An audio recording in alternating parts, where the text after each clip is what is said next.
Video kali ini saya nak tunjukkan macam mana cara untuk kita buat puree kacang peach dan kurma menggunakan Thermomix.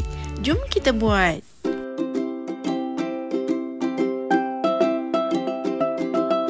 Mula-mula sediakan kacang peach. Kemudian buang urat pada kulit ini satu persatu.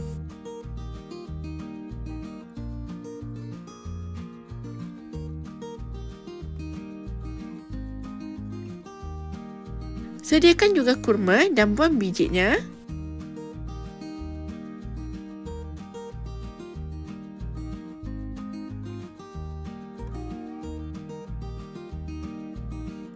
Dah siap.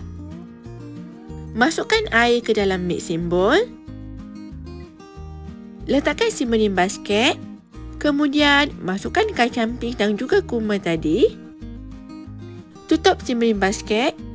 Kemudian kukus selama 20 minit sus 100 atau waruma speed 2. Dah siap. Tujuan kita kukus adalah supaya kacang peach dan kurma ni lembut. Kemudian angkat simmering basket menggunakan spatula.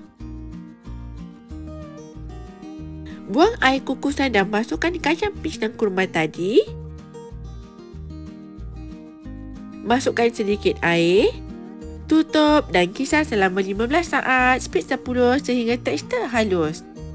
Dah siap. Scrape down guna spatula.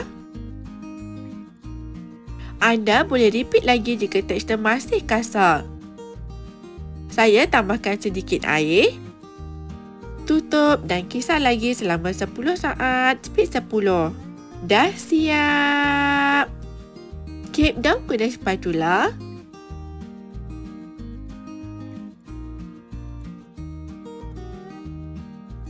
Hasilnya lebih halus dan sesuai untuk bayi 6 bulan. Anda juga boleh frozenkan puree ini dan masukkan ke dalam masakan bubur nanti.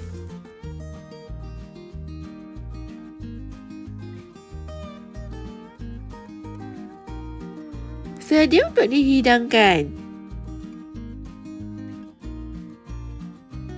Selamat mencuba. Bye.